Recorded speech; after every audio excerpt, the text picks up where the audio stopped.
STPL.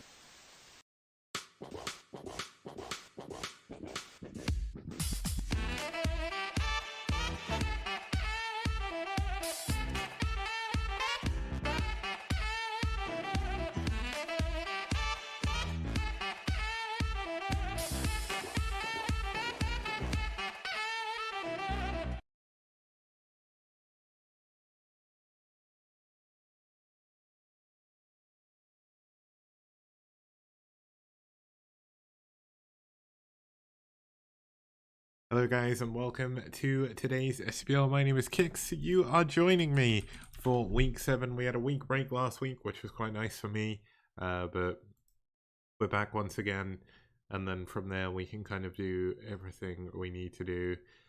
Now the cool thing is we have 2 nice series coming up for you today. The one thing I'm just trying to double check here is I get the feeling I may have misdone one of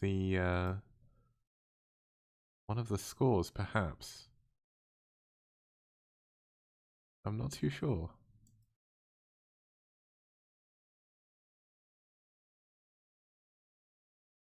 You know what? Maybe I didn't. No, I didn't. That's it. I just want to double check because I was like, they played against SCTV. Did they really win?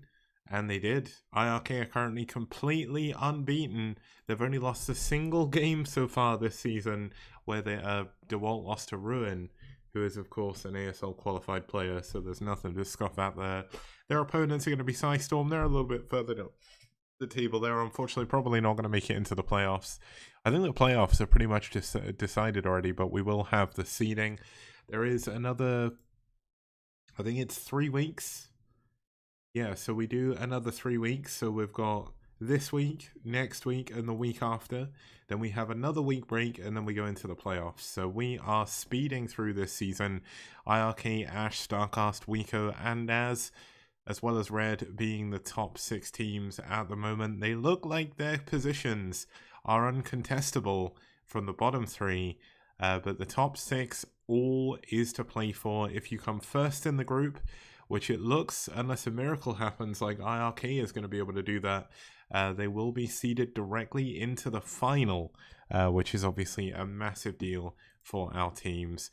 Let's have a look at the lineups we've got in our match today. It's a TVP to start us off with.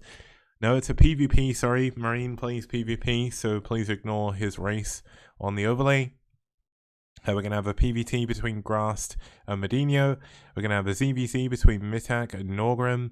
And then we're going to have a TVP between Kiko and DeWalt. So we're going to jump straight in to game number 1. It's a PvP on Judgment Day.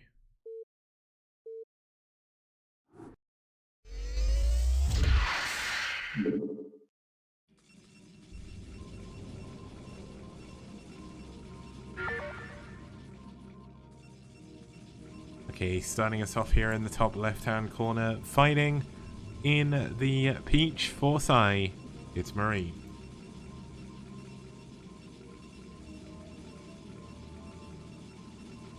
And his opponent spawning up here in the top right-hand corner in the green, fighting for iRk, it's Oyaji.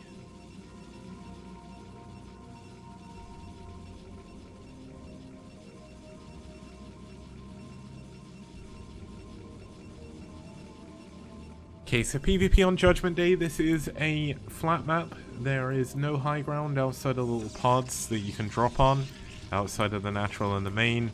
This can mean in PvP it's a quite quick map. Reporting for duty. Oh, thank you. I can't remember your thank you Blackman PL for the raid. I know you've got a different name, I just can't remember what it is.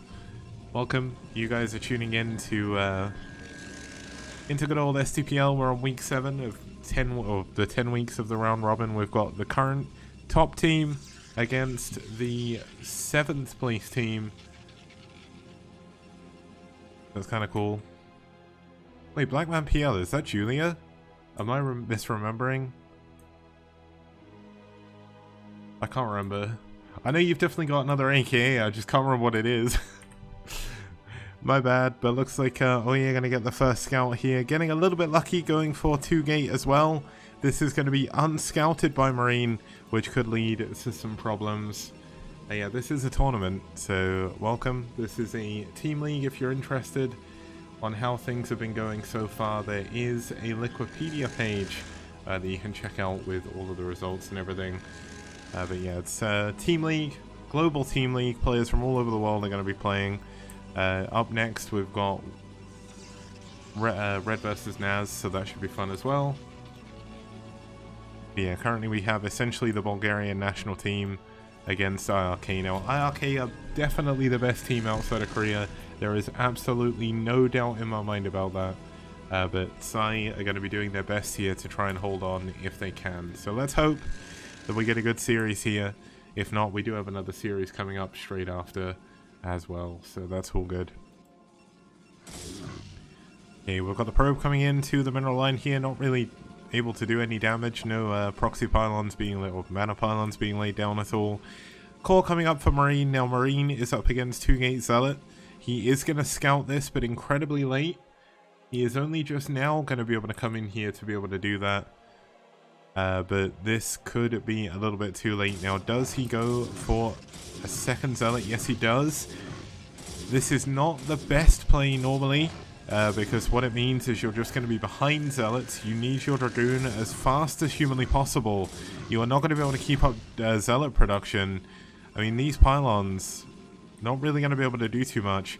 Now, if he can hold on to his choke here, maybe he can make something happen, but Oya knows that Marine is on one gate. Obviously, Marine knows the opposite. But can he hold his choke? There's no ramp. It makes it a little bit harder. There's going to be 3 Zealots against 3 Zealots. Let's see what the micro's like. Oya, definitely one of the best Protoss players outside of South Korea, so this could be a rough move for Marine.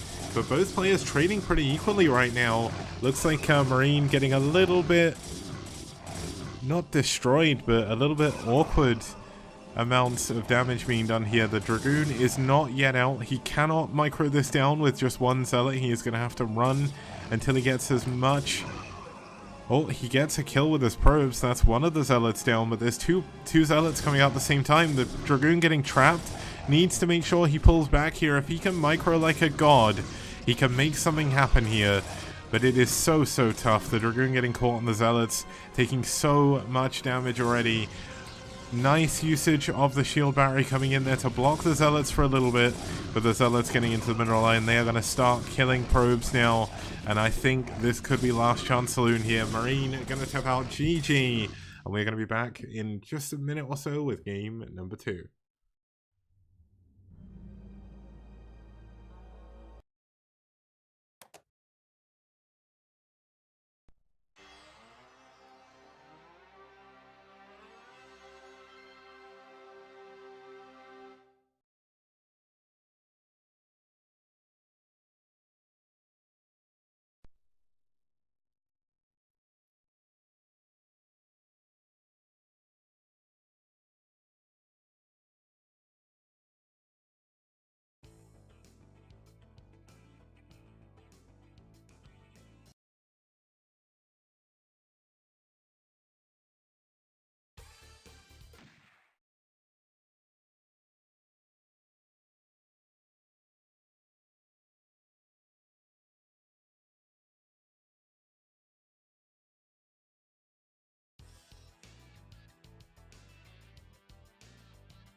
Okay guys, welcome back. We are here for game number 2 between iRk and pSi. Starting us off here in the bottom left hand corner in the black, fighting for pSi.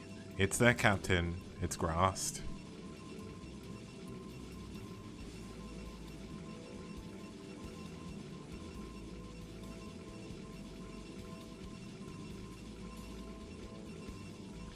And his opponent starting up here in the top right hand corner, it's the Viking Terran himself.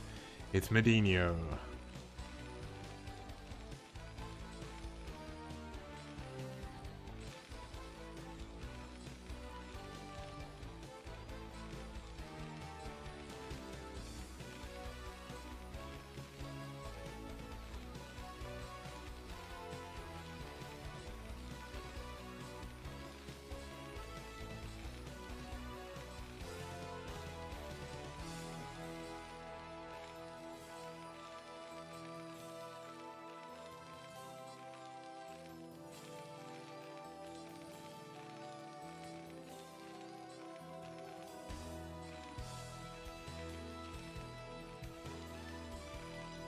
Okay, we've got the barracks coming in here for Medinho, not walling off at the front, which could be a problem if he was up against 2 proxy gateways, but it is going to be a forward gate here regardless. The map is Blue Storm. It's a map that many of you may not have seen for a while, but it is one of the more standard 2-player maps of all time. Led credence to one of the longest games in professional Brood War history, essentially a stalemate between Jangbi and Flash, where the match ended with Flash flying all of his buildings over his army in the middle of the map, over a bunch of turrets as well. Jangbi didn't want to engage because essentially Jangbi couldn't be killed, but he also couldn't engage either, so it was declared by the referees a stalemate. Now of course that was a long time ago, that was over 10 years ago at this point, but here we are 10 years later, still playing on Blue Storm, still a good map, and lots of fun still to come. Now Grast is going to go for a gate expand here, not opting to go for gate core gas, but going when you're up against a Terran player who you know is going to be on the back foot is a very interesting choice. Now, does the Zealot attack? No, he's actually just going to block the scouting of his opponent here. That's going to be annoying for Medinho, but you can walk around, which is what he's going to do. We'll have to see if that's going to make any difference to proceedings. Now, Medinho going for his factory as normal. He's pulled out of gas, so he's going to be going for a factory expand. No 2-fact play here. Kind of not standard to do that anymore, but looks like Medinho going to go for a bunker at the front before the command center as well. That's not as standard in modern Brood War. Usually you would go for the bunker, well, sorry. Usually you would go for the command center first, but because he couldn't scout his opponent, he didn't know what he was up against. He does finally get in, see everything that's going on. Now the core is actually in a terrible position here. Now he does only have that single pylon, but it'd be better put the core like here because that is just going to block his units from leaving his base. The pathing is going to be so bad going in and out of his base now, I can see that coming. It does help against vultures a little bit later on. You can block this with a Zealot and a Dragoon, and like a Zealot here maybe, but yeah, it's a little bit rough to go for that. It does make things harder later game. Killing your core isn't necessarily something you want to do. Now Medinho, I thought he was going for an expansion, but he is delaying his expansion here by quite a bit. He's a little bit late on sending his SCV over there to expand, so that's a little bit of a mistake there by the Viking Terran. He does of course have the machine shop coming in after his first vulture. The first vulture is in a position where it can do a pretty big amount of damage if it can get past this first Dragoon, but Grast should be on top of that. Nice unit movement by Grast, but still gonna let the vulture past. Let's see if he can block his wall. Doesn't block it fast enough, and now we're in trouble because the Viking has his raiding party in your base, and Grast is going to be forced to pull his probes away here. Only 3 probes have been killed, but there's a lot of lost mining time. The Dragoon unable to catch the vulture at the moment, which is a little bit of a pain, but we'll eventually get it. 4th probe does go down. Will he get a 5th? It looks like he will not. The vulture will go down finally, but Grast taking pretty significant damage in the early game is going to make things a little bit easier for Medinho as we go further into the game.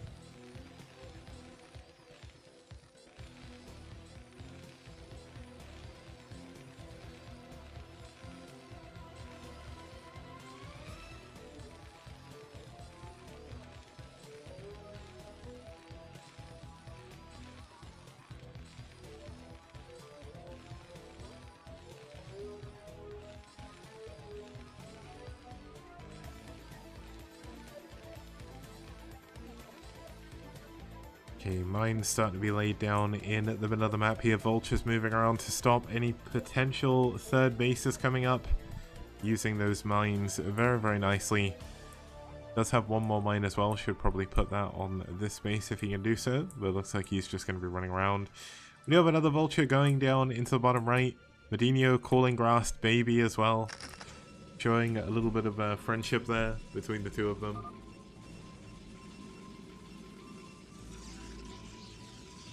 Yeah, we are currently at around $1,000. We are trying to get to our prize pool goal of $2,500 though, so if anyone does want to help out, please head on over to the Matrino link. You can add money to the prize pool there, and you can also do it free by clicking the claim code button and adding 50 cents to the prize pool. We're currently at 1.1k of our 2.5k prize pool goal, so if we can reach that, that would be incredible. Yeah, but looks like more vultures coming in from the side here. Going to be able to run past all of the dragoons. No mines to be laid down though, but there's going to be another few probes going down. 2 probes have died already. Can he get a third? Most likely he can. But yep, gets the 3rd probe. So that's another 3 probes dying, putting Grast at an even bigger disadvantage. Oh, it looks like yeah, we've got 4 codes left. If you head on over to this link, and then you log in with your Twitch account or whatever account you want, courtesy of our sponsors Metrino, you can add 30 cents to the prize pool completely free, at no cost to you. There's 4 codes remaining. Please do go and use them. And of course, Esport Funder are the sponsor with the $1,000 donation to start us off with as well. So big thank you to our sponsors, who without so we would not have nearly as big of a prize pool. So it's really great.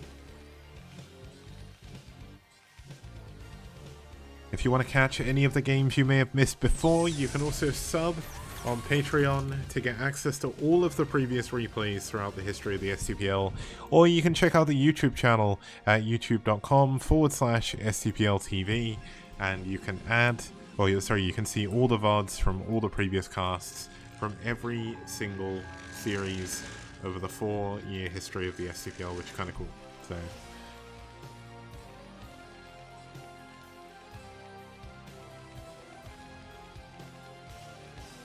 okay, only 2 factories so far by Medinho, so he is not looking to do a big timing push here. Of course, the 3rd base is up and running already. +1 attack is almost finished, but that does mean we should be seeing him go. Oh, his starport and his science facility here are very late, given the fact his +1 is just finishing up. Now, you could say that maybe he's going for a +1 timing attack, but he doesn't have many factories, so a timing attack isn't really on the cards. He is going for a 4th base though. Very greedy play here by the Viking, as he looks to take a very big advantage, while Grast is currently unable to really push. He doesn't really have that many units. His units are kind of tied up dealing with the few vultures that have been kind of running around the map. And now we're starting to see that factory flood come in. Very, very standard to get this factory flood. A little bit late though, and still no science facility, which means the +1 or +2 attack is very, very delayed here. And that's something I definitely don't agree with. +2 is so unbelievably important. But maybe Medinho feeling far enough ahead that he doesn't need to worry about his upgrades as much. You can see him start to defend his mineral lines just in case. He's already taken a pretty big lead. But we do have a fleet beacon coming down. It's carriers on Blue Storm. A very standard build here. And with only 3 bases, one of them being a mineral only, this is the perfect choice for Grast to make. But can he make this work? Medinho is a very, very strong Terran player. His upgrades are very late. Carriers are usually worse against highly upgraded Goliaths. So the fact that the upgrades are late here could cost Medinho dearly here as we get further into the game. But looks like a mine went off on the units. Almost runs into another mine, but just about manages to deal with it. But no! Okay, he didn't need to lose that. He literally has an observer right here. He is dealing with the vultures back home. We've got the pylon to wall off though. Nicely done. Honestly, it'd be better for the probes to fight here, but looks like Dragoon's going to come back here to clean this up. Yeah, Medinho has pretty insane map control here.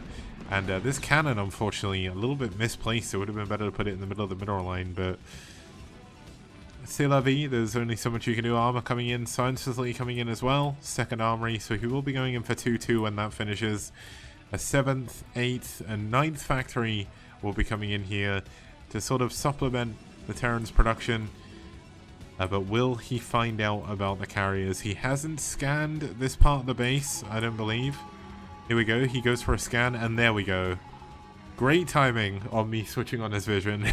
Gets the scan on the triple carriers. Only 2 of them are like building at once. And he is going to be switching into Goliath production very, very soon if he hasn't. Well, we know he hasn't already. but he'll need Charon boosters, and he will need to make sure, there we go, the Goliaths are starting to pump out now. And he is most likely going to try and go for a timing before the 4th base can be established here from Grast. Now Grast, if he just pushes this bottom right hand corner, Medinho doesn't actually have anything that can defend it. But Grast doesn't know it's there. He's got no vision over there, he hasn't scouted it. And his observer, I don't even know where his observer went. Oh, his observer's still here. He's not being as active as maybe he could be. And this is just giving Medinho a bigger advantage. Now, we do have triple carriers coming in now. The first 2 carriers still have not come out. It does take 5 minutes from the moment the first Stargate finishes. No, 5 minutes when it starts, I think it is, before the first carriers pop out here. And they get all of their interceptors as well. So it does take a long time to get into carriers. Does he have +1 attack coming? No attack upgrades. And with the armor upgrades coming in for Terran here, this could be a big problem. Looks like we do have 2-2 coming in.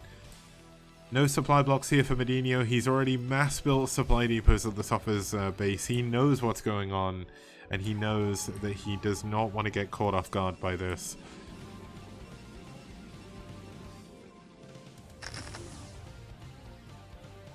Now carriers on their own, without their upgrades, not too strong.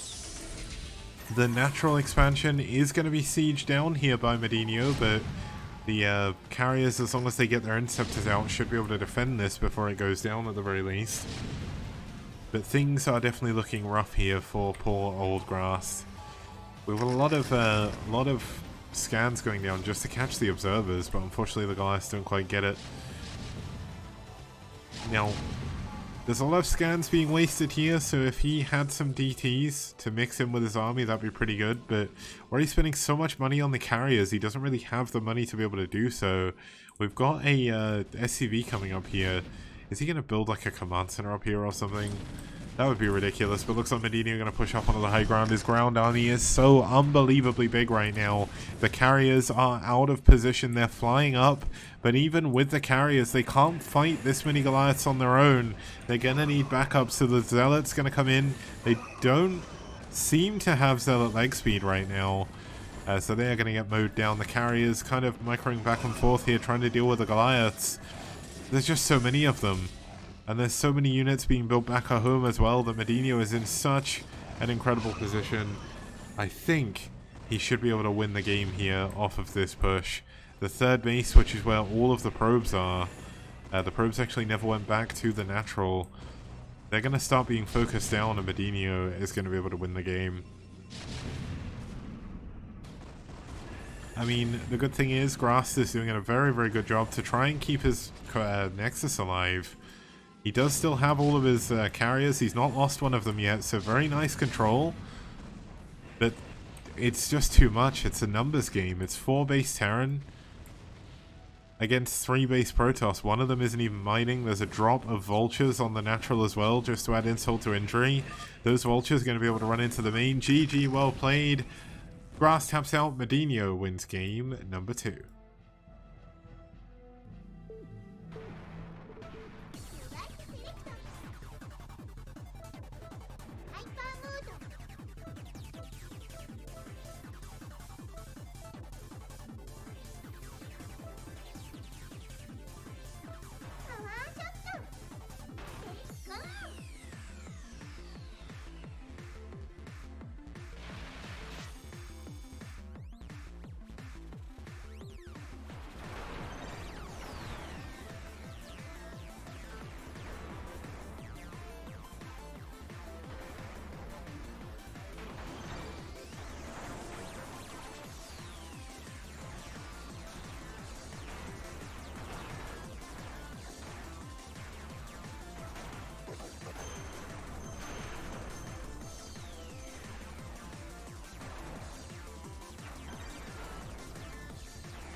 Okay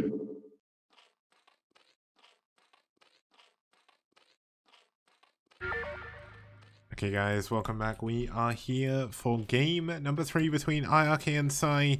pSi looking a little bit outgunned at the moment, but here it's going to be mithaq spawning here in the top right hand corner. And up here in the top left, we are going to have in the black, fighting for iRk. It's the return of Norgrim. He's not played in the STPL for a while, if I remember correctly. Yeah, the last time he played in the STPL was in 2019. The actual date of the game was the, it was the 10th of May, 2019. So a very long time ago. But Norgrim back in 2019 and 2018 went on a 6 game winning streak. Before he retired from Brood War for a while. So this is his first game back in a while. Let's see how he's going to do. He's on one of the strongest teams in Europe and in the world as well. Looks like we've got a gas first coming in from mithaq here. Gonna go for a little bit of shenanigans. Looks like Norgrim gonna do exactly the same build though. Now luckily enough for us, both the players are scouting incorrectly, because when one player scouts first, it's just so unbelievably unfair. We've got the spawning pool coming up on 9 for both players after the Overlord. mithaq going in for his gas first. No, actually going in for his gas a little bit later. But looks like they are going to completely sync up on their gas timing. There shouldn't be any major advantages for either player there.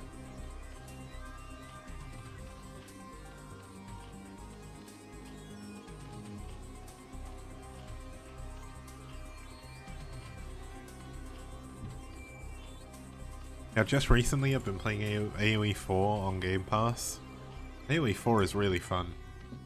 Like, I don't know if it's because I don't take it seriously as Brood War, so like when I play it and lose I don't get angry. But like, man, it's pretty good.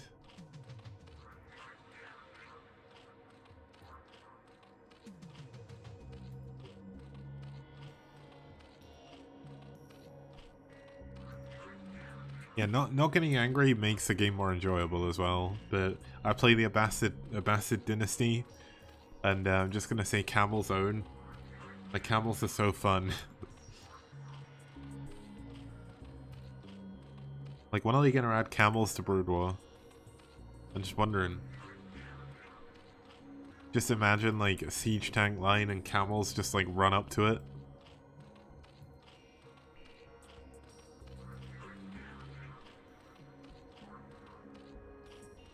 Two-pack, that may have happened, but there's like in the UK we say that word when we're not angry, so it's fine.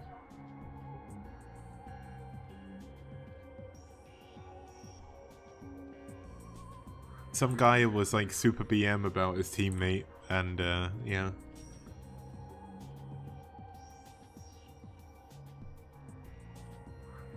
Okay, it looks like we are going to have the first engagement coming in here from both players. Nope, neither player wants to engage just yet. Both of them completely in sync when it comes to their supply.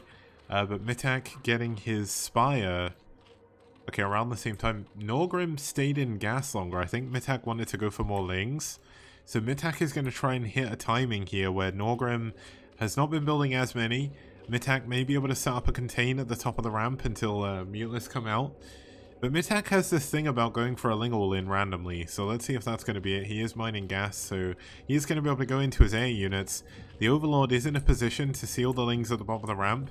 Now mithaq, with his 14 lings against Norgrim's 12, should be able to break this, but he doesn't want to risk it. Oh my goodness, 2 lings actually get into the drone line, kill a drone. That's actually massive in CVZ. That could be enough to win the game. And he's just spawned 2 more drones as well. He's just lost 2, so we're back to square one. But oh my god, he's going to lose another drone. 2 lings are doing so much damage. Looks like he wanted to break down the ramp, but Norgrim with better control, able to hold off. The drone line back at home is still taking damage. And yeah, I think mithaq may have lost the game here. A little bit unfortunate. It was so close. But ZBZ is on such a knife edge. You lose 1 or 2 drones, and it's game over. Now he's lost 4 drones overall now. He is mining still. He is going to be able to get the same amount of mutless to begin with, but the longer the game goes on, the harder and harder this is going to get for our poor Bulgarian player here. Unfortunately, the pickaxe he holds in his player photo is not going to be great here.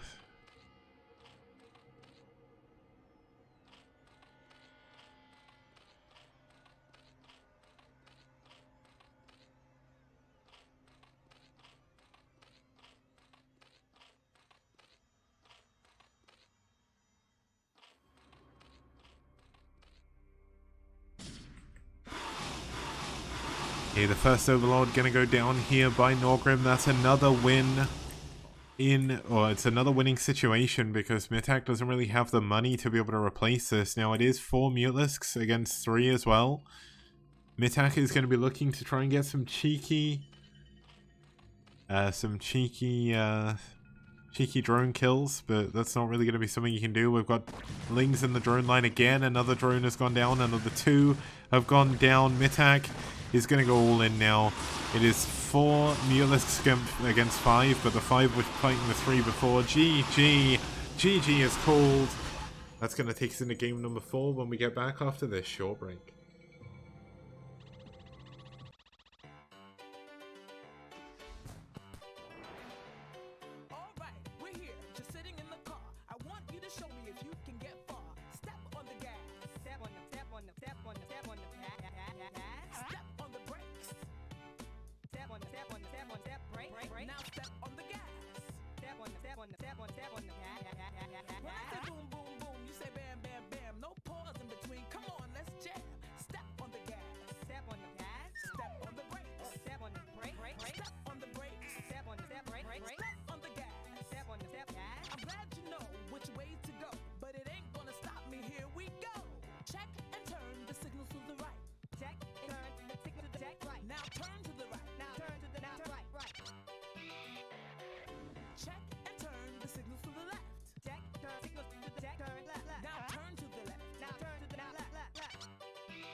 Select your trigger hard.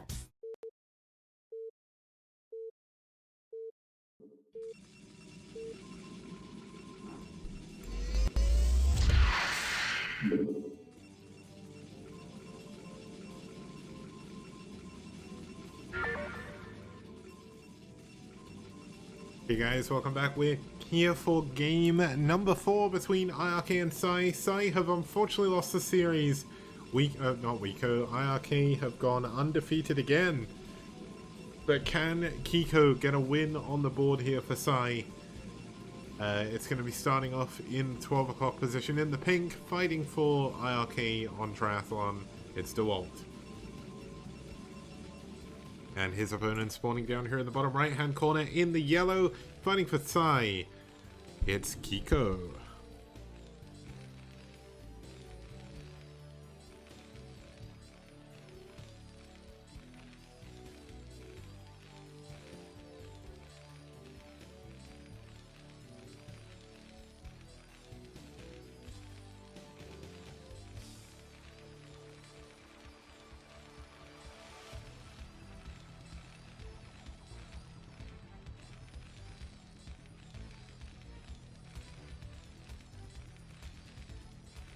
Okay, and just to interrupt this important game with a bit of important knowledge I've just learned about. Chris Pratt is voicing Garfield in a new movie. Why? Why Chris Pratt? Like, at least Bill Murray kind of fit Garfield. Like, I don't know. Now DeWalt looks like he's going to take a 12 Nexus behind the neutral eggs. So there are neutral eggs blocked off by an Arbiter if you've not seen this map before. Got the Nexus coming up there. That is completely defended by the ramp in the main base. There is no way of Terran for attacking. Tupac saying these... Tupac says these are the interesting tidbits that we come here for. Oh my god. I went back to work today after a 9-day break, including 2 weekends. Like a week and 2 weekends, and I feel utterly terrible. Working sucks. I hate it, but it gives me money. Our company have like hired 2 new people since I've been away, so it's like a little bit better. But yeah, I want to get some more holiday for this time next year. I hope it gets approved.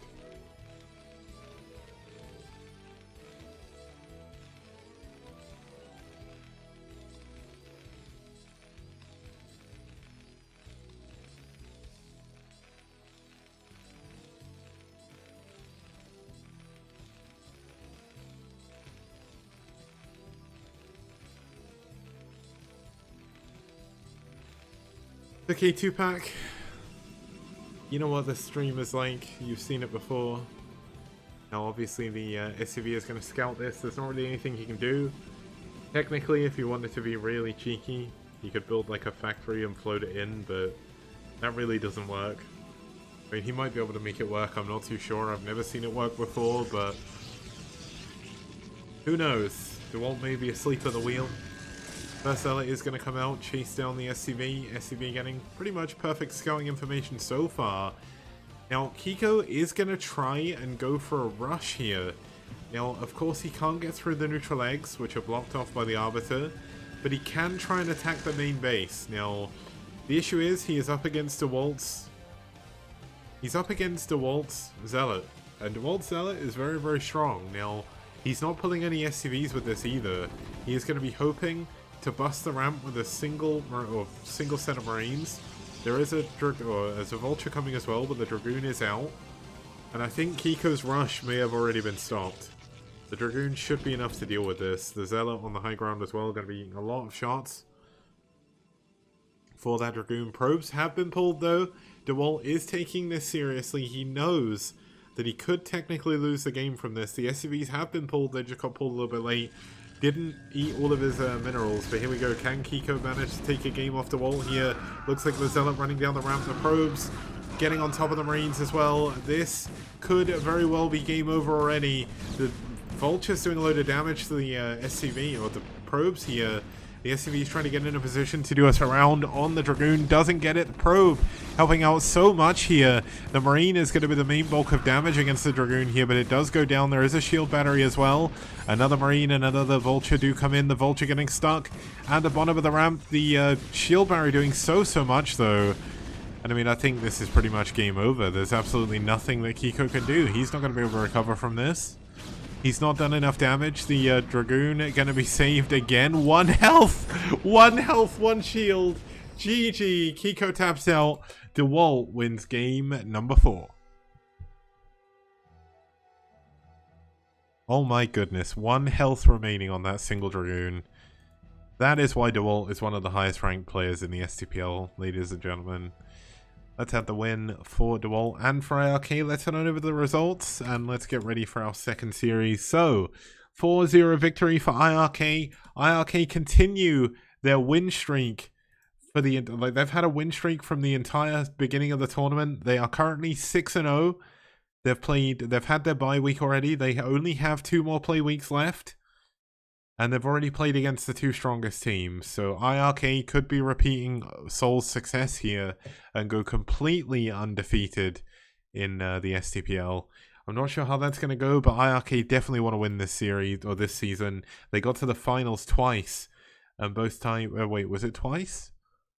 Yeah, I think they were in the finals season 3 and 4, and both times they lost to Seoul. Whereas season 5, there's no Seoul anymore, so iRk are going to get there, but they're going to look to try and seed themselves into the final the way this is going.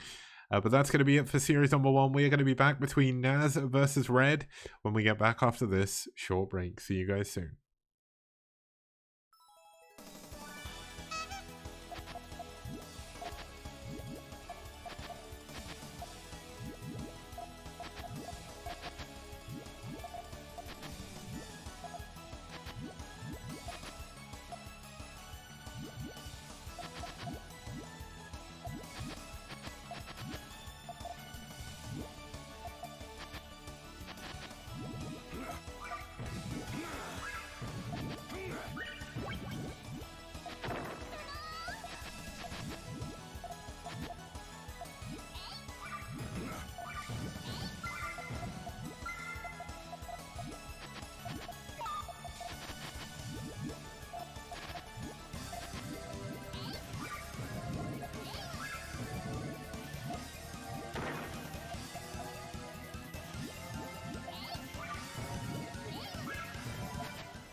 Kick, punch, it's all in the mind.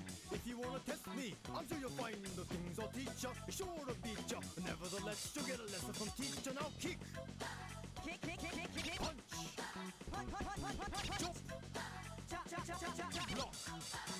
Once more now, kick, kick, kick, kick, kick, kick, kick, punch, punch, punch, punch, punch, punch, punch, jump, chop, chop, chop, chop, chop, chop, block. Don't get cocky, it's gonna get rocky. We're gonna move down to the next jockey. Now duck, duck, duck, duck, duck, duck, jump, jump, jump, jump, jump, jump, jump, pause, listen carefully, jump, jump, jump, jump, jump, jump, jump, pause, duck, duck, duck, duck, duck, duck, and turn. Yeah, I see you're getting better. Kick to the limit in order to get her. Now kick, punch. Chop, block. Chop, kick. Kick. Punch, block. Gonna get harder now, duck and jump. Turn and pose. Duck and turn. Jump and pose. Come on now, why don't you follow my words, because we're almost done. I'll make it easier first. I wanna see if you wanna see what it means to be the man with a master plan. Are you the man now? Here we go now, kick, punch, block. Kick, kick, kick. Chop, kick, block. Kick, kick, kick. Block, turn, kick.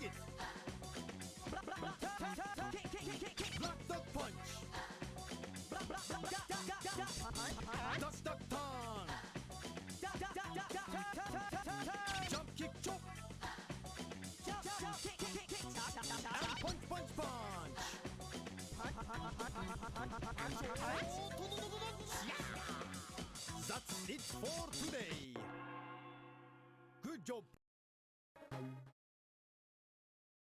Okay guys, welcome back. We are heading into our second series for today. It's going to be Red versus iRk. These are the lineups we have in store. We've got a TVP between Mars and Rota. We're going to have a ZVP between Eonzerg and Raz.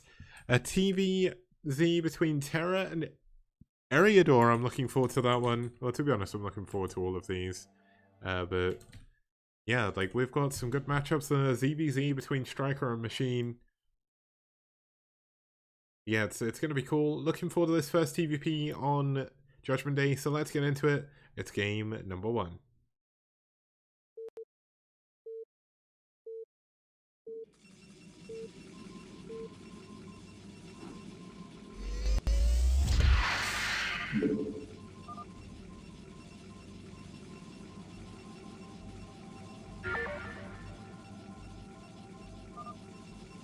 Okay, starting us off here in the top right-hand corner in the pink, fighting for red.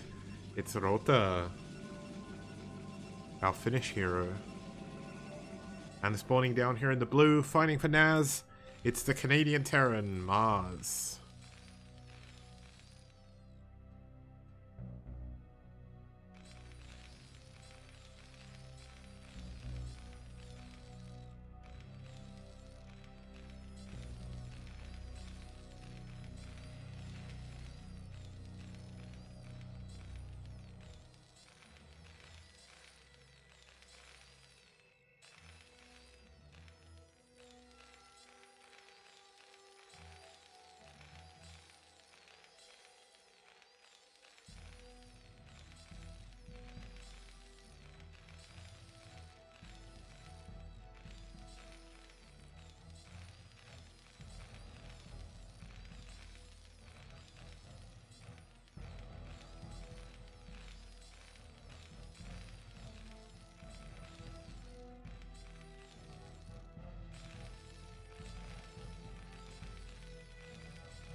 Okay. For a second I lost my concentration, but here we are, the first barracks coming up, first gateway coming up for Rota as well.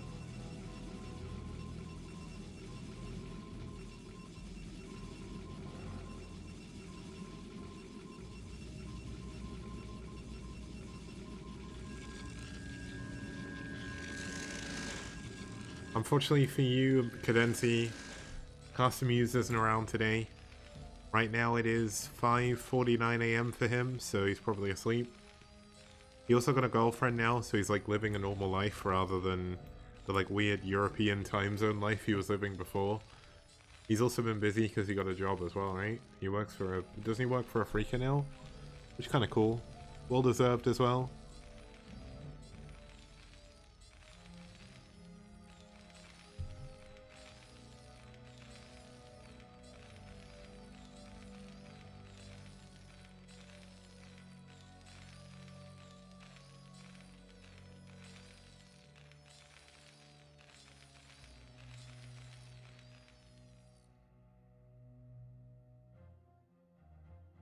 I've hit that point of the evening where I'm finding it very difficult to concentrate, which is quite difficult given the fact that we're game 1 of this series, so I need to kind of do my best to focus, depending if you, wait, was ficus a meme or was that like a thing my friend said? That's the trouble, I can't remember if like ficus was like a WoW thing. I seem to remember ficus was like a WoW thing. But, I don't know.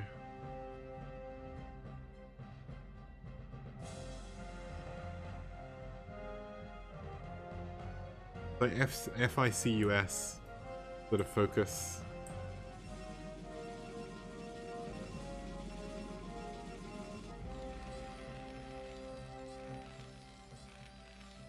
Yeah, looks like we've got Mars going for his expansion. He was going to build it there on time, but then, unfortunately for him, built it a little bit too far over. He did go for a factory expand, so he can't build his command center first.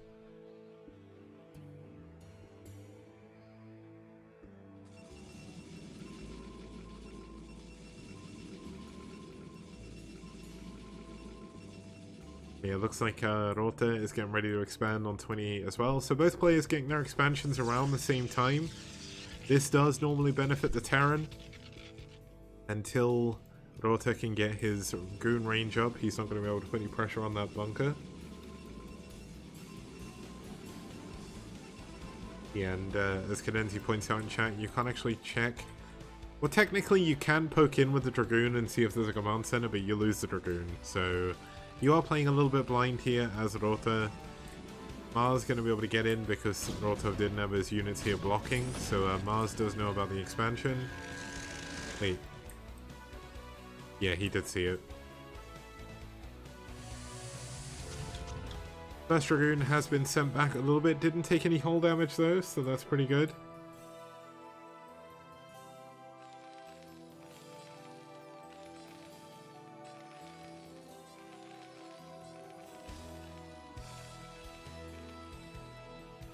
Just a question for just a question in the chat. Citadel coming up. Citadel and Robo at the same time. I have a question in chat. The ASL finals, is that this Sunday? And if it is, what time is it KST? Because I don't know.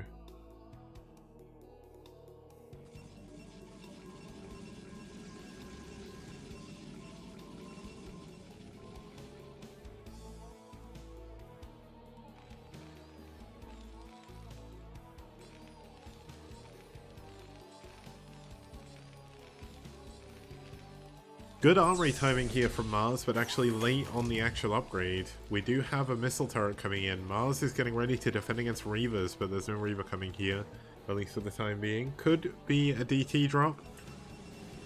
Templar Archives coming in, along with Stargate. So no DT drop, gonna go straight into Arbiters here. Lucky Noob says 5 days and 13 hours from now. That really doesn't help me. Oh wait, so that would mean, so it's nearly 6 AM KST, so it'd be... No, that can't be right. It can't be at 7 AM KST. Oh no, it'd be 7 PM KST. 7 PM KST on Sunday, okay. So that would be my 10 AM? Yeah, that'd be my 10 AM. Okay, so the reason why I do KST is because I know Japan's time better than I know my own. So if I'm working out time zones, I do it based on Japan time, which is also KST. It's called something else, but it's the same time, like, dateline. Like, all the events and stuff I go to recently are all in Japanese time, so I need to know the Japanese time, and then I kind of work it out backwards.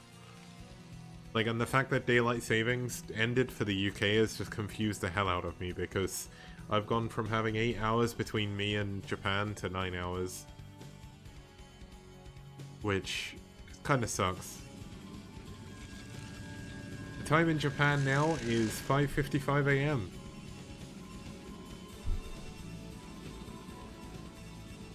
I know, because in 5 minutes time well, not most of my friends, but a lot of my friends are going to be going to do Radio Taiso in the morning exercise in VR chat, and they'll go to bed afterwards.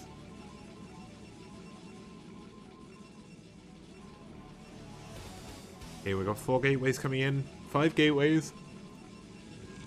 First Arbiter is done. Recall on the way as well, so Rota is going for a very aggressive build here. 2-pack, I do not set my clocks to Japan time, I just know what time it is in Japan, based on my own time.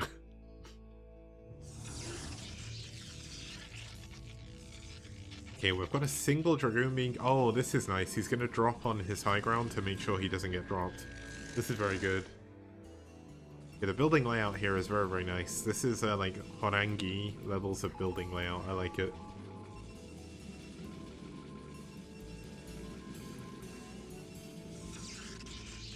Now Mars did go for a scan. He does see the fact that there is Arbiters coming in. He sees the number of gateway counts as well. Yeah, this is good. I like this. Third base coming in for Mars. Third base coming in from Rota as well. But Rota really should be looking to go for a 4th, which he's going to as soon as his units are finished. Cadenzi says you need a protractor to build the gates like that. Yeah, it's really hard to build gates in a line, right?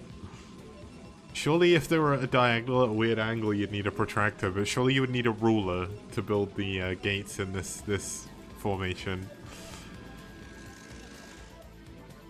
Interestingly, Rota going for recall first, but not really having any units to recall with, and going for stasis straight away immediately.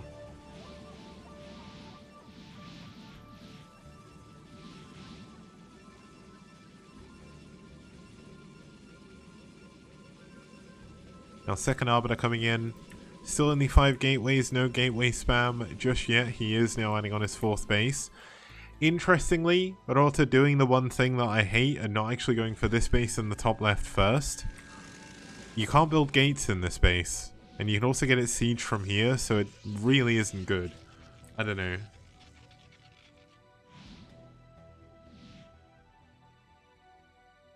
Cadenzi, my farm placement in AoE 4 is incredible.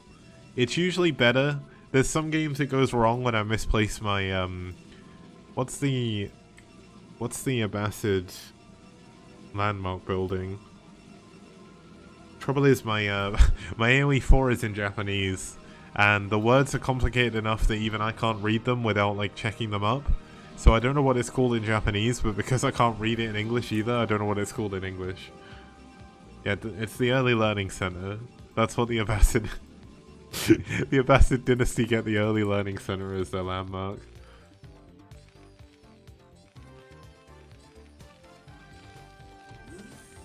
Okay, +1 is done here for Mars, +2 on the way. His +2 is a little bit late here, but we know that he delayed his +1 for a while. We've got the 7th. I said that with a little bit of hesitation there, but the 7th factory coming in. Both players just kind of powering up. I believe in the AoE community they call this like they call this booming. I don't know why they call it booming, but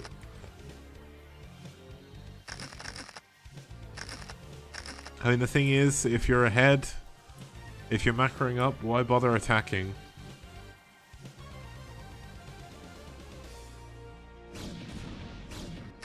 Now, unfortunately, the cloak doesn't stop mines from being able to kill your units, so you do need to be a little bit careful. No! Oh my goodness. How to lose your zealots in 7 days. I guess 7 seconds.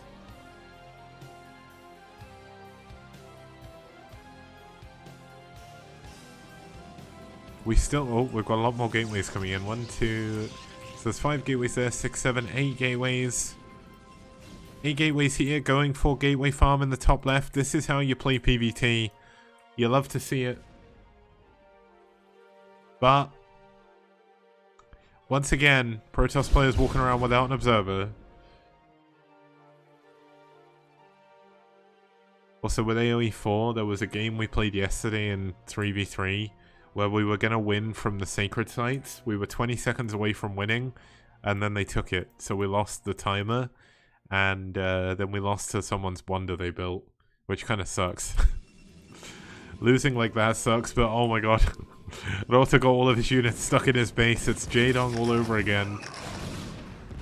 Jaedong on... was it Moonglaive he was playing on?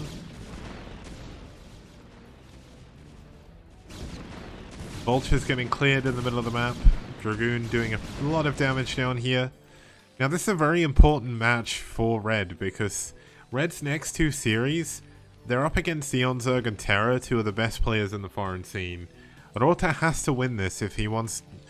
realistically, he is going to feel like he needs to win this game if at the very least he can take them to an ace match.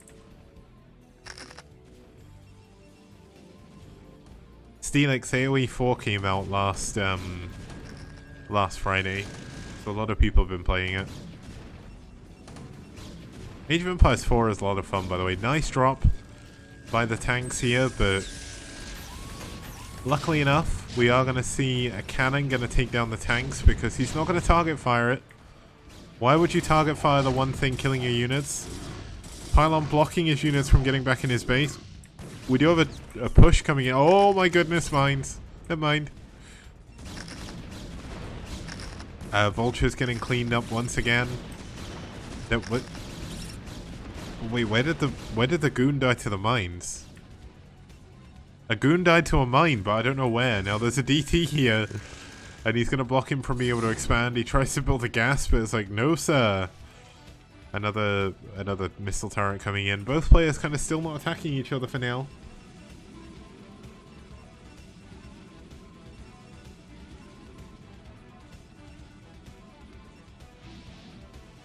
Okay, we do have an Arbiter getting ready to possibly go for a recall. Now, recall is a way you can lose the game as Protoss. When the Terran player is turtled up in their base, the worst thing you could possibly do is go for a recall. And we are going to have a sick EMP. No, we're not. The recall is going to be sent back. 2 observers running around in the middle of the map. DT blocking everything. 3rd observer down here. Cannons in the bottom right. Mars is in the losing position here.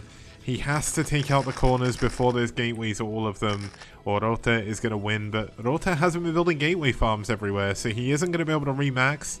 He's not used his wood correctly to build a lot of production buildings, so he is going to be behind in the macro. We do only have 2-1 upgrades at 15 minutes as well. No 3-2 just yet. That's going to cause a few problems. 2 armor hasn't even started.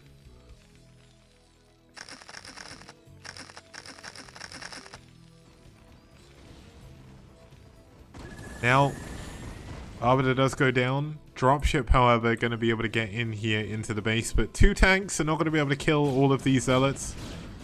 And cannon going to take out the dropship. Oof. That's a bit unlucky. Recall on the 4th base. The Arbiter goes down. This recall is kind of not really going to do too much. He may be able to take out the command center, but he's going to lose all of his goons. Now, the one benefit is he has gateways in all sides of the map. He has so many minerals, so much money, that he can replenish this before Mars is going to be able to push across the map. But all of these goons die. Like, trading all of these goons for a command center. I mean, I'm not very good at maths, but that's probably not worth it. I don't think that's worth it at all. It doesn't really stop the Terran from doing anything. He just flies another command center in that he built before. And, yeah, there we go. Like, I'm not really sure about that one. Oh, the mine. Oh, so many zealots taking so much damage. Now, Mars is kind of in a bind now. He has to push. He has to find damage. He has to make something work. Somehow that SCV didn't get in the way. But looks like we... Oh, my goodness. Is he gonna mine... Oh, my God. If he run back with the mine into his own units, that would have been terrible.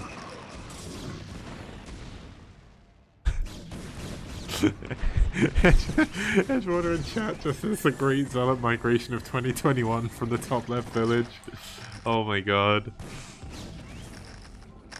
Oh, why? Where are the observers? Stop taking unnecessary damage. No! You literally have it. You have a unit that's invisible, and it can show you the observers. Looks like an auto going to come in from behind. There is a lot of damage being done on this army from mines. But he will have 3 locations to build units from, to come in from. But is he macroing properly off of them? He's got a lot of free energy and free, so he's not got a lot of free supply. Not even going to bother EMPing because, oh, he doesn't even have the energy to EMP. Let's see if he can make this work. Let's zoom out a little bit. It's going to be tough if he gets his gateway farm caught off guard. Mars will take the game. But Rota shouldn't lose here. He has gateways on all corners of the map. Like, he should be able to deal with this, but he's not macroing. He's maybe overbuilt probes. I'm not too sure. But where are the reinforcements? Where are the reinforcements? He's lost his mineral only. His natural is going to go down as well. And there's just no reinforcements coming out the corner bases. Where's all of Rota's supply? He's at 188 supply. Where's his units? Oh my god, we have Mars trying to expand down to the bottom right. He's just found out the hard way that the Protoss player is already there. Rote is technically in the lead still. His gateways are about to be sieged. But that's only one corner. He's got other corners. But I don't know, this is not going well. I'm really, really confused at what's going on here because I just don't get where Rota's supply is. Like, where's all his units? He's on 163 supply now. He's got so many units down in the bottom right not coming back to help defend. I don't understand.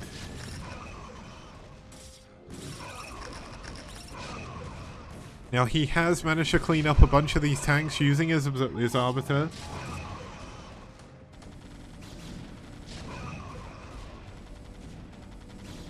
The replay is definitely not broken, it's just a weird situation. He's building goons. There's only tanks here. If he just rallies like zealots into the tanks here, he'll kill them. Now Rota trying to come in from behind. He's going in without an observer again. Loses a bunch of the dragoons to a mine. I think unfortunately Rota's going to lose this game. Like, I don't think realistically he should have done.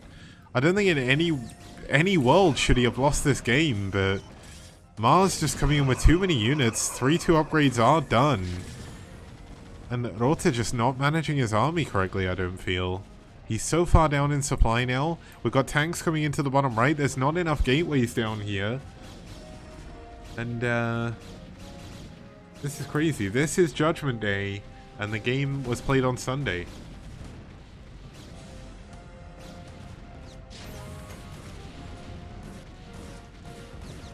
Yeah, this is gonna go down.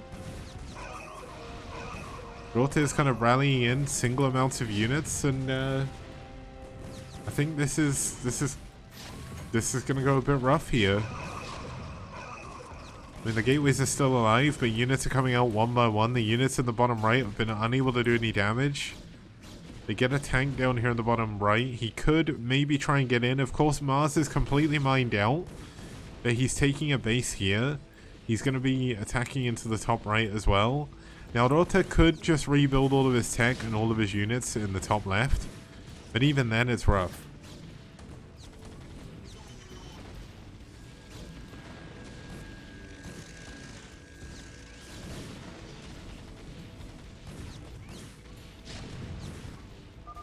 GG, Rota taps out, Mars takes game number 1, and we'll be here with game number 2 in just a couple of minutes.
Okay, starting down here in the bottom left-hand corner in the blue, fighting for NaS, it's Eonzerg. And starting up here in the top right-hand corner of Blue Storm in the red, fighting for red, it's Raz. I'm glad the colours ended up this way, and not the other way, because I would have been very confused.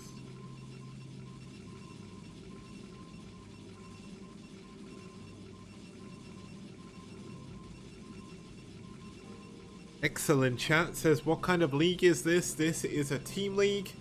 This is season 5 of the STPL. Shinhan Tank Pro League is the full name. The tournament started. You know what? There is a retrospective on Team Liquid I can link you to, which will explain everything and give you all the stats that I collated at the end of season 4. Here we go. Have a look at this link. Give it a read if you want to. Not sponsored by Korean Bank. It's a parody of the Korean Bank.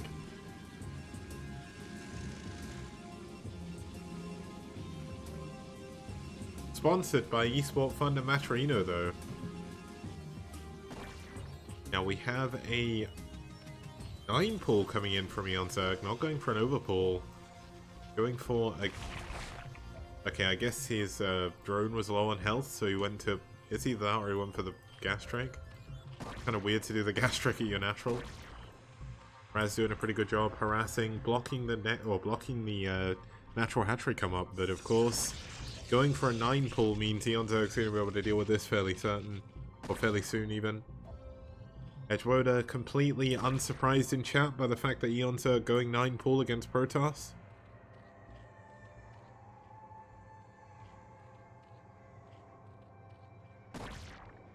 Raz is just being annoying as possible.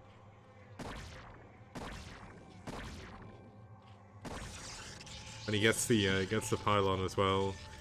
First 6 Lings are on the way now. This map is not good for Protoss to defend against Lings early. If Raz builds a second cannon, which he has done, he should be okay. But the location of the second cannon is bad. He needs it back here, because if the Lings just run in and run up and around, he is going to die. They can also just run around this way, and they won't get attacked by this cannon. So Eon could win the game very, very quickly. I'm not really sure I agree with this too much.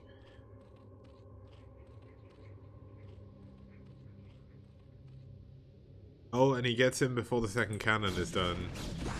Is he even going to attack the cannon? No, he's just going to go into the main. Now, he gets in the main with 4 Zerglings. We saw how much in the first series 2 Zerglings could do to drones. 4 Zerglings against Protoss should be able to do a decent amount here. Oh my god, he's even going to attack the Nexus. He's like, you come and kill me. You have to deal with this. You can't lose your Nexus. That's just something you can't afford.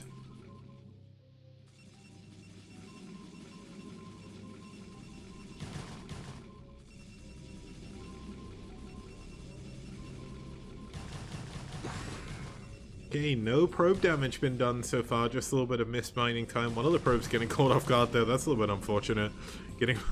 Getting pushed away. He got bullied into death by his team, or his probe mates there. Definitely not something he wants to deal with. Eon, once again, forcing some damage here on the Nexus. Outside of this, not really too much going on, so nothing really to talk about. Standard build coming in from Raz. Standard build behind this from Eonzerg. Going for his gas very, very late though. It was 3 hatch before gas.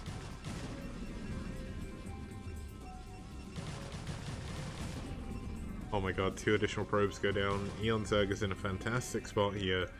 Now there is a probe here. If he could like proxy some cannons, that would be pretty good. That would be pretty sweet. Another probe goes down. Raz is really suffering. Where is his Zealot? He never got. He got his gateway late. He went for a Nexus first. So this is rough. Oh, he does get a kill on the final Lings. Gets another one. Nice. He's cleaned up all the Lings in his main now. Now he can start to macro up. Things are looking pretty good for him. Unlucky noob. You say it'll be spotted if it happens. But, I mean, Eon was droning up. What would he have back at home to kill it? You know? Eon is up to 20 drones, 21 drones. And then he's seeing 1 Ling. All of his Lings were in his opponent's base. So, I don't know. Not sure that would work, but probably wouldn't work to proxy cannons, but still. Would have been cool to see. Maybe if he built the pylon here, and then the cannon here, and then he'd be able to attack the mineral line, but... Well, we win some, we lose some. Zealot probably going to try and get into the gap here, but unfortunately not going to be able to do it. So he's going to take some additional damage. He's just running around taking damage. Does get a single drone. Single drone isn't too bad, but definitely do want more. I mean, the Zealot isn't going to do anything more than this, so...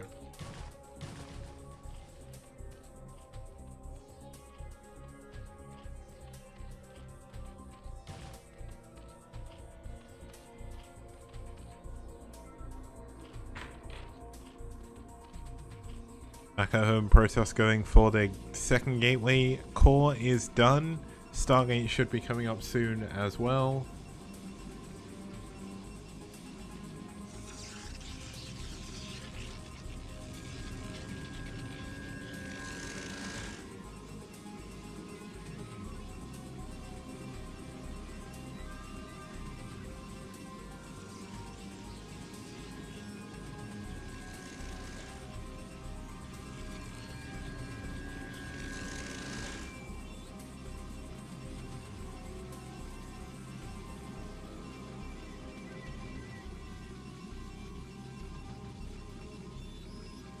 Pain Israel in chat says, by the way, Eon is Protoss in this game. I don't think he is.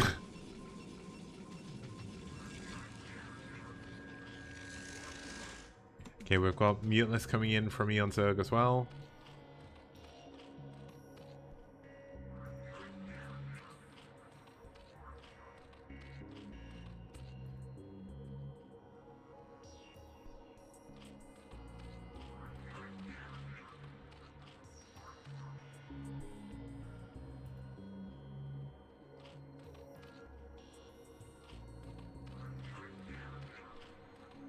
Okay, the Muteless coming out here going to make things a little bit more difficult for the Protoss player, who is now going to be forced into building more cannons, more Corsairs than maybe they want to.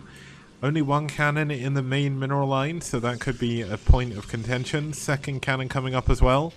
But the probes have already been pulled away. Eon Zerg is on fire here.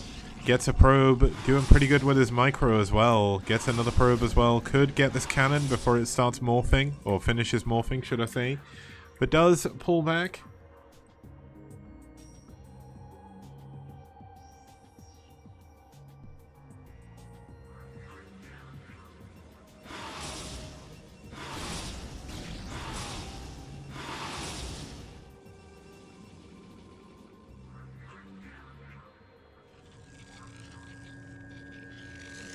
Yeah, maybe Eon not taking Brood War seriously has made him play better again. Because I think the trouble is, like, Eon, when he gets angry, which is all the time when he's playing Brood War, he kind of tilts very easily. And, yeah, I get the feeling that this is him just maybe taking it easier now. He's not playing as much, and he's not getting as stressed about it. Like, I think Eon is the one Zerg player I've seen complain about Protoss. Like, I've never seen a Zerg player complain about ZVP before, but then I guess it's... I mean, Eon is like 100 times better than me, but I guess it's like me complaining about Zerg when I play Terran. Like, I don't know, like, I just... There is no way, in any way, shape, or form, does Zerg have the right to complain about Protoss whatsoever. Like, you just build Hydras and you win. Kanansi saying, how does anyone beat Protoss?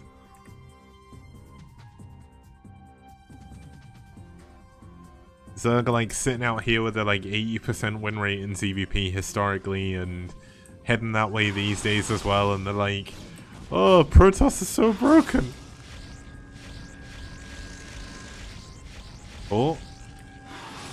Gets the High Templar, nice pick off, but does lose a Muteless to do that.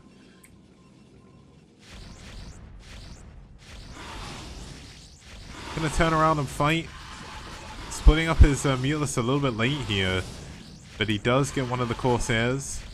He will lose most of these Muteless though. Yeah, Raz is doing pretty well here.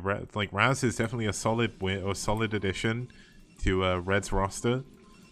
He's getting his Storm up and running. We do have a couple of High Templar left as well.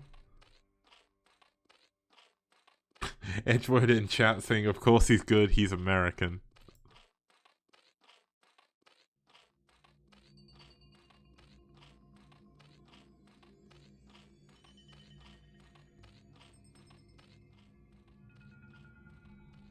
Okay, Lurker upgrade coming in from Eonzerg. He's not really in a position to do a Lurker contain at the moment though. But if he does get over into a position with these Hydras, and if he just builds Lurkers and places them at the top of the ramp, things are going to be very, very difficult for our Protoss hero here. We've got 4 gateways coming up. Well, we've got 7 gateways overall, 8 gateways. Not quite as beautiful as Rota's gateway placement in the last game.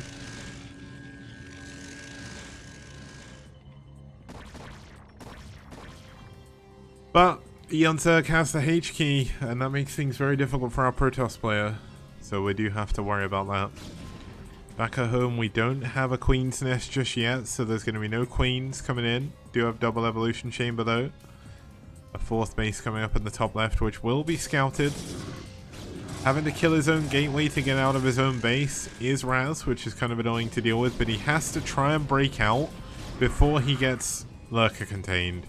If you get Lurker contained, it's game over essentially for Protoss. Now he does have a lot of storm energy available, so we're going to have to see how good he makes use of that. Now, Eonzerg, if he gets broken here, Raz could actually come back and win this game, so that'd be pretty cool. Nice storm on the first Hydras. Good reaction times by Eon though, not taking too much damage.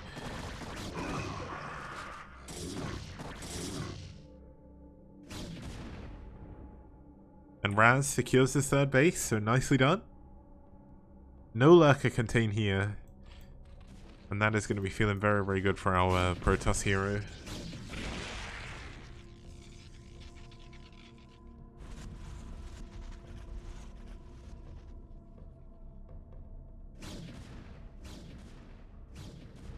Now, Eonzerg is ahead in supply, which makes things a little bit more difficult for Protoss here, but if he can get the right storms, which is very difficult, maybe he can make something happen. Some of the Dragoons getting caught out in the middle of the map here, a little bit unfortunate. But we'll have to see how that goes. Now, if Eonzerg sits in storm and doesn't micro, Raz definitely could win this game. Now, this is a very easy map to split, and late game split scenarios, Protoss does technically have the better army, but it requires Protoss being able to actually expand and split the map properly. And then, of course, the cliff here is a massive problem for Defiler Ling drops, so it's kind of rough. We've got 1-0 for Eonzerg against 1-1. We should have 1-2. Yeah, 1-2 coming in. Does he have a second forge? No second forge yet, but he only really just now getting his 3rd base. Eonzerg going in for another hatchery up here in the top left. Got 3 hatcheries down here, so it's 5 hatcheries, 6, 7, 8 hatcheries overall for Eon. Queen's Nest coming in, so we're going to get ready to go into... we're going to get ready to go into Hive.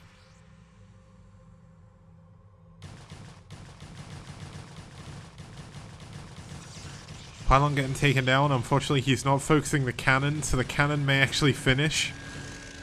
Nope, he realizes. Yeah, there we go. He's going to kill both the cannons. That'll stop him being able to expand. Looks like Raz is going to feel like he's forced to attack into this. Nice storm on some of those, some of the Hydras. Getting a pretty good set of kills on the Lurkers as well. But Eon kind of asleep at the wheel a little bit, but he's just got so many units. Raz is probably going to die here. He doesn't have enough to deal with all this stuff. And this is probably going to be game over. Raz tried his best, but in the end, it didn't even matter. That's the power of Eonzerg for you. So let's get into game number 2 or game number 3 when we get back after this.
Okay guys, welcome back. We're going into game number 3. I forgot to add the win on the overlay, so it's showing the wrong people. 1 second. So that was a win for Eonzerg. There we go. I had one job and I failed. Okay, starting us off in the top right hand... Sorry, the top right hand corner in the red, fighting for red. It's Eriador, aka Liquid Drone.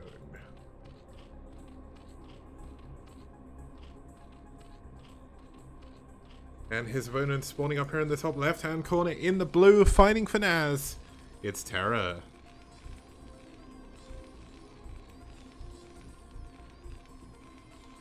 People in chat betting how many queens we're going to see this game. Against Terra, I'm going to assume none. Because Terra is a very strong player. And it's going to be rough for Eriador here.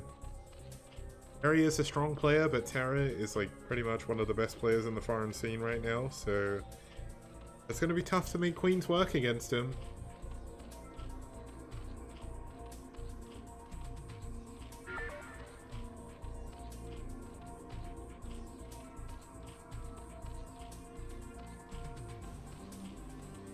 Okay, we've got the good old spawning pool coming up.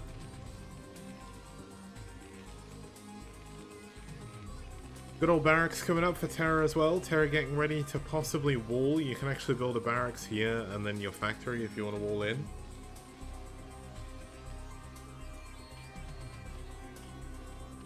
Now this looks like a link speed build, so Eriador could be trying to get a quick win over Terra here, which would be quite nice. Now Red are currently 0 and 2, so they do need to win both of the following games if they want to take it to an ace match. It's the only way they have a chance of winning the series.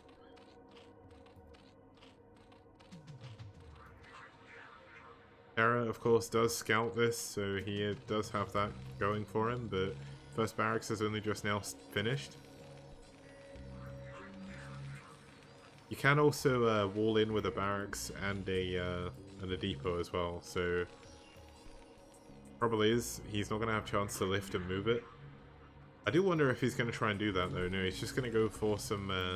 he's going to go for a bunker in his main. I love this. It's not the most economical approach, but it stops you from dying. So, whatever. He's got 2 marines in the bunker. Eriador has to make damage work. He's getting borrowed. Eriador was like the 30... Or someone in chat said Eriador's playing the 30-50 Zerg meta. This is it. This is it. He's going to be able to borrow on top of Terra's expansions. And Terra's not going to be able to expand again. We do have a second barracks, though. So Terra is in a position where he could go for a big counter push, but he doesn't have his academy.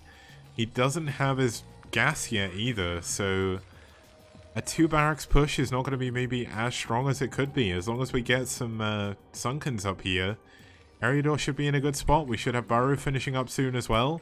If he burrows at the top of the ramp and then unburrows as all the marines leave, that could also be incredibly good.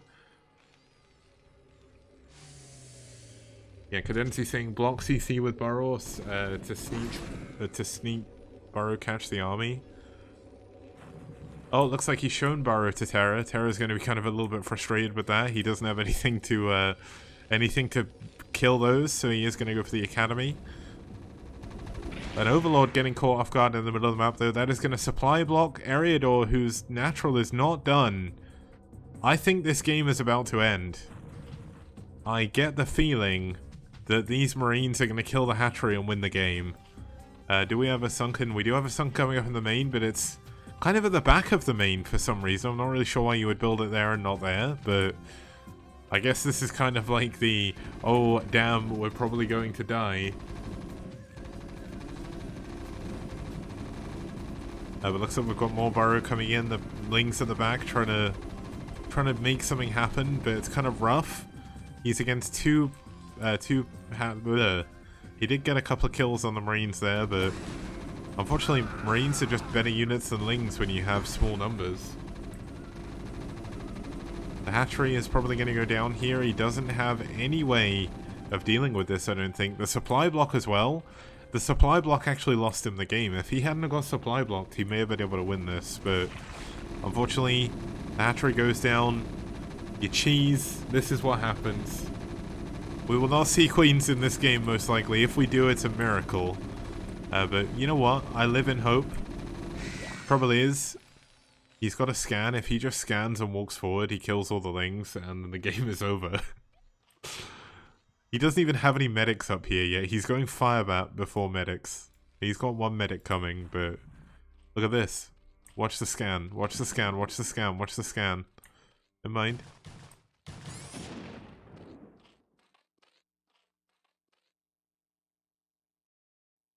Did I not turn music on? Oh yeah, I did. It's just the Zerg music. The Zerg music, like, cuts out midway.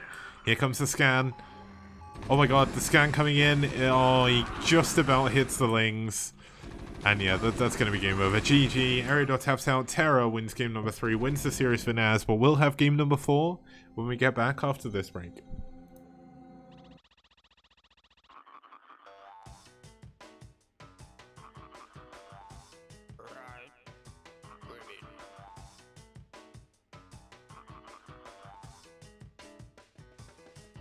I'm working in the flea market so early.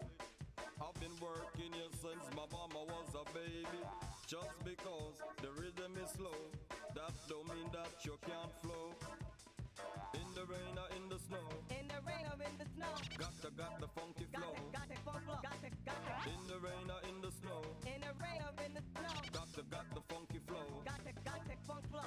All you ever need is to be nice and friendly. All you ever need is to be nice and friend. All you ever need is to be nice and friendly. All you ever need is to be nice and friend. All you Remember, strike it rich, the key is love. Save everybody from way up above. I can sell a bottle cap like this. I will try to sell a cat like this. I can sell a bottle cap like this. I will try to sell a cat like this. I never dream it would be like this. I am the #1 ruler of the 7 seas. The skunk over here will bring you luck. The skunk okay will bring you luck. The skunk okay will The pump over here comes with a truck. the pump okay comes with a truck. The pump okay comes with a Oh yes, I had a lot of fun. I meet a lot of bucks and now I'm on the run. In the rain or in the snow, in the rain or in the snow. got the funky flow. Got the funky flow. In the rain or in the snow, In the rain or in the snow. got the funky flow. Got the funky flow. Let me tell you something that I never tell you before. Listen this. I have never sold everything. I have never sold everything. You have never sold everything. You have never sold everything.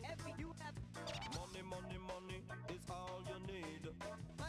money is all you need. Money is all you need. Money is all you need. Your father's gonna be very proud of you. Let me know if you have another flea market. I will help you, or you will help me. You got that right, teacher. Thanks a lot. Crystal Peak. Ready? Go!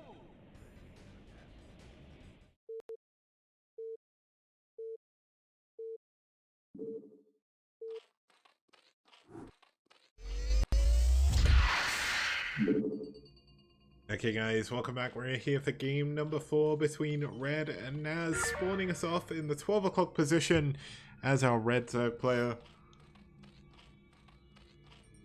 It's Striker. And spawning down here in the bottom left-hand corner in the blue, fighting for Red. That is not confusing at all. It's Machine.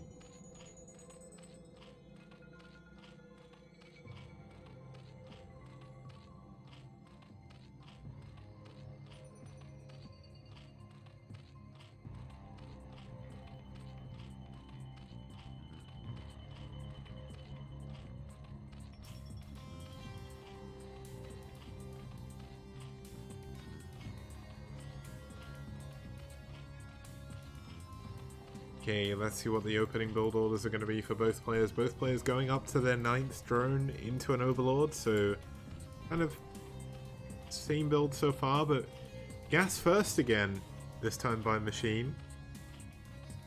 This gas first build seems to be coming up a lot in the STPL recently. Is this like the current meta, Cadenzi? Do you even know? Like, do you play enough Brood War anymore? Like, to even know about the meta?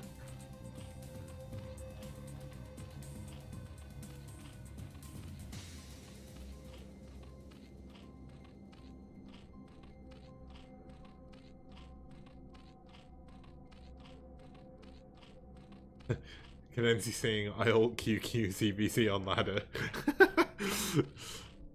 Okay, well this is Triathlon. Striker going for a 12 hatch. Defended by the... I don't think this is good. It's defended completely, but you're essentially saying you can never build Lings at this hatchery. So if you get Ling all in, you die. And unfortunately, Machine is going for a Ling all in.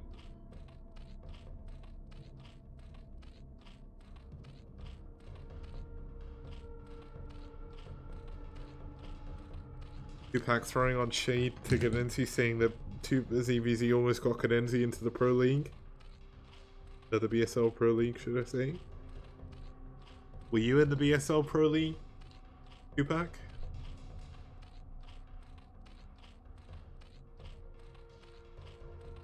I do not have the time to follow BSL.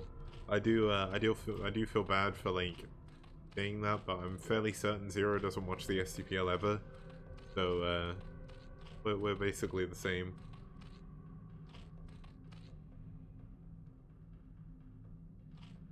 Difference is, pulling out Zero here, I do everything myself. Zero has like a team of people helping him, and he's also got a wife for emotional support as well.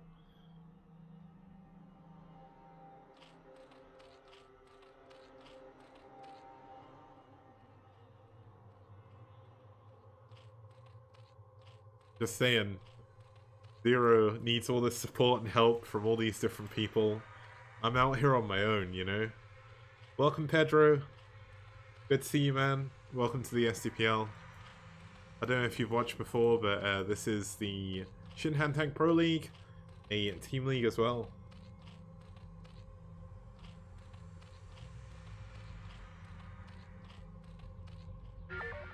Now, Machine is not going for a Ling all-in like I thought he would do. He's actually playing defensive. Now, funnily enough, that actually puts him behind. I'm not saying Invidentia, I'm not saying one or you'll get more STPL if one of you marries me. But, like, I mean, I don't know. I don't think I want to get married. I'm just saying, some of us out here fighting in the streets, fighting alone. Then you got Zero with his big team of people. Mr. Big Shot Zero wearing his suits. Again, 1% of Zero over here in the Brood War community. Here's me like struggling to make ends meet, man. I'm not struggling to make ends meet. I'm just, I'm gonna be completely honest, Tupac, I don't want to marry anyone in the Brood War community, I don't think. Like, not that there's anything wrong with anyone in the Brood War community, but outside of Brood War, that would probably be the only thing we have in common, so it'd be a pretty shit marriage. We do have the Spire coming up, 2 creep colonies, 4 Sunkens coming up in the main as well. Wait, is he going for Evo? Oh, it's gonna be for Spores, okay. He's going for double Spore.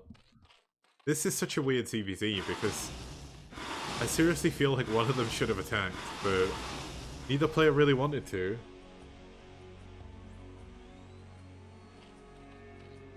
Yeah, but Tupac, I can't stand weebs, man. Come back to me when you learn Japanese, man.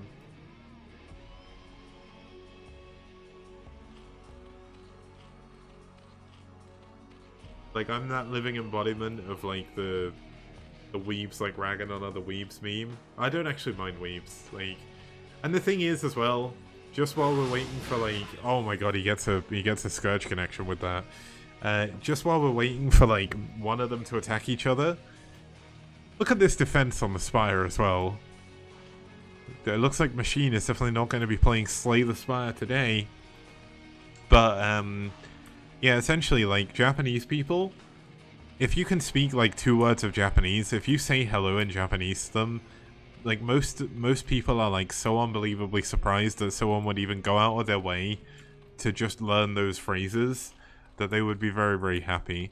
And also, like, this is obviously confirmation bias because it's only based on like the few hundred or so Japanese people I've met. Well, nearly, given like my friend count in VR chat is around 1,000, so around 1,000 people, I guess. Most Japanese people are just happy that people like stuff from their culture. Brood War is the original name of StarCraft Remastered. It is the expansion pack to the first StarCraft game, StarCraft 1. I'm not famous, I just know a lot of people through VR chat. One of the things about like being a foreigner who can speak pretty good Japanese is you kind of have like a niche, which is kind of cool. Now, like, Machine can't really attack Striker, but Striker doesn't have enough muters to attack him either. This is the weird problem with going for spore colonies, because yes, you have a good defensive line, but you can't attack either, so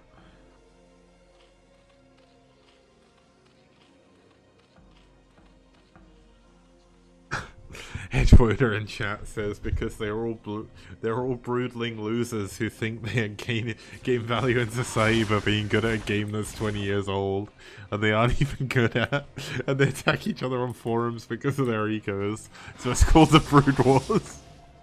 Oh my god. Okay, it looks like we do have one drone going down, but that's not going to be enough. Oh my god, lots of Scourge coming in. Oh, good Scourge connections here by Machine. One of the spores goes down. The Extractor going to go down here as well. Striker maybe playing a little bit too greedy. Not going to be able to come in here with anything. Wait, where's Striker's units? Oh, Striker going for a counter, but there's only 4 muters here. Oh my god, but there's no defense. There's absolutely no defense. A muteless pops out. This is going to be such a weird base trade. Oh my goodness. Oh, but looks like the base trade is not going to work out well for Striker. Striker may have just lost the game with that. Striker is losing everything in his main base. Machine has way too much. And looks like, yeah, Red get a win on the board to give them the 3-1 loss. Turns out Spores didn't really work out for him. But I swear that could have worked. But either way, let's head on over to the results screen. Let's add the wins for the game and the series. Good job to Machine. Of course, NaS with the victory anyway, but it's not the end of the world. Okay, so we had a 3-1 victory here for NaS. Mars taking down Rota, Eon Zerg taking down Raz, Terra taking down Eriador, and then Machine taking down Striker in game number 4. That is going to be it for me for today. A big thank you to everyone who tuned in.